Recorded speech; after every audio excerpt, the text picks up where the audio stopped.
Assalamualaikum warahmatullahi wabarakatuh. Kami dari kelompok 8 akan menampilkan hasil materi kami yang berjudul Kepemerintahan yang Baik atau Good Governance. Adapun rekan-rekan saya yaitu Andre Firjatullah, Lutfi Derajat Muzaffar, Muhammad Iqbal Syah, Tejo, dan saya Ishariyanti sebagai moderator. Baiklah, di sini ada latar belakang. Yang pertama, adanya perkembangan interaksi sosial politik pemerintahan dan masyarakat. Itu dibagi menjadi 7, yaitu adanya pergeseran pospol di mana peran sektor swasta dan lembaga swadaya masyarakat meningkat. Sebelumnya, peran pemerintahan lebih dominan. Yang kedua, kondisi makin sulit, kompleks, dinamis, beraneka ragam sesuai dengan perkembangan kebutuhan manusia. Yang ketiga, keterbatasan kepastian apa peraturan pemerintah untuk menakomodasikan kondisi di atas. Yang keempat, adanya kolaborasi pemerintah, swasta, masyarakat. Yang kelima, globalisasi, perkembangan iptek, dan liberasi, persaingan bebas, kompetensi meningkat. Yang kedua yaitu adanya dinamika sistem sosial politik dibagi menjadi 4. Yang pertama, internal Indonesia, krisis multidimensi atau situasi politik tak stabil, ancaman disintegrasi, kepercayaan masyarakat menurun, penegakan hukum lemah, penegakan KKN lemah, pemulihan ekonomi lambat, pengurangan dan kemiskinan meningkat, daya saing turun. Yang kedua, gerakan mahasiswa atau kekuatan reformasi atau ORBA tumbang.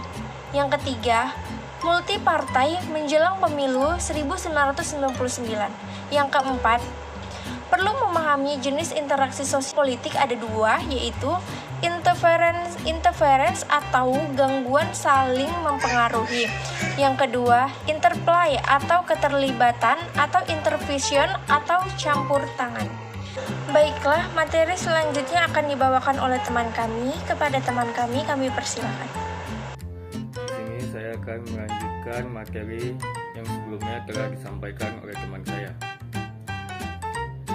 Kompleksitas sistem sosial politik meliputi seleksi dan reduksi, struktur, dan operasional. Perlu dicarikan alternatif pemecahan dan pemilihan yang terbaik.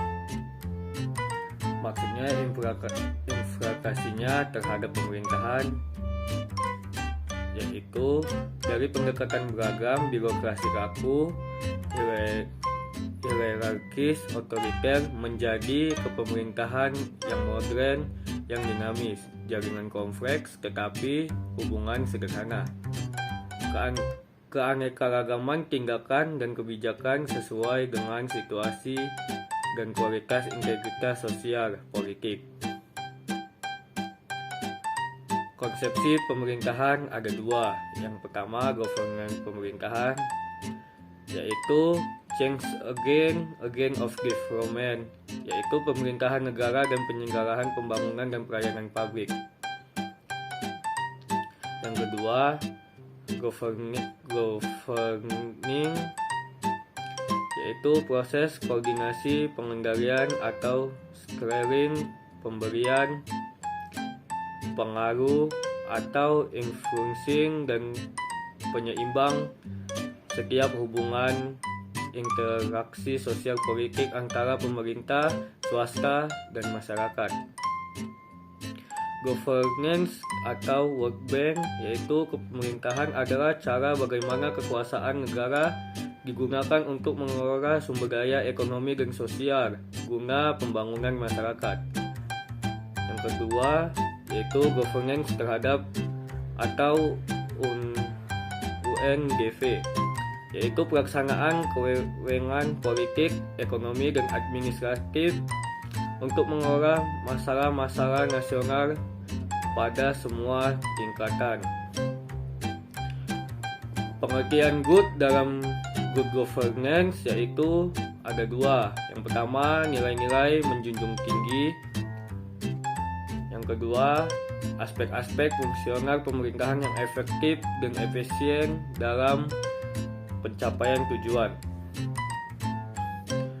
Pola pemerintahan terbagi atas 3. Yang pertama, mengatur, mengintegrasikan, menciptakan keterpaduan dan efisien dalam pencapaian tujuan.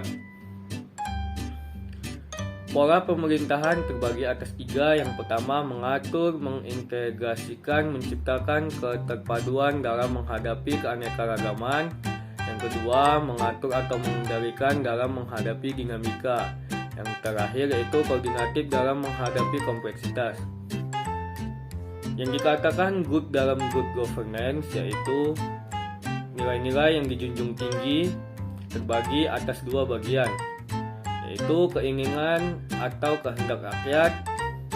Kedua, peningkatan kemampuan rakyat yang bertujuan nasional untuk kemandirian, pembangunan berkelanjutan, dan keadilan sosial. Yang terakhir ialah aspek-aspek fungsional pemerintahan yang efektif dan efisien dalam mencapai tujuannya. Demikian. Assalamualaikum warahmatullahi wabarakatuh. Perkenalkan, nama saya. Saya akan melanjutkan hasil presentasi dari teman saya tadi, yaitu awali dengan orientasi good governance. Orientasi good governance terbagi menjadi beberapa tujuan dengan elemen-elemen sebagai berikut. Antaranya legitimasi, accountability, securing of human rights, autonomy and devolution of power, yang terakhir assurance of civil control. Pelaksanaan dari 5 elemen ini berfungsi sebagai efektif dan efisien dalam mencapai tujuan nasional. Selanjutnya, prinsip governance menurut World Bank dan UNDP. Jika menurut World Bank, prinsip governance ialah the way state power in managing economic and society resource for development of society. Sedangkan menurut UNDP terbagi menjadi 3 bagiannya, itu dari politika, ekonomi, administratif, dan authority.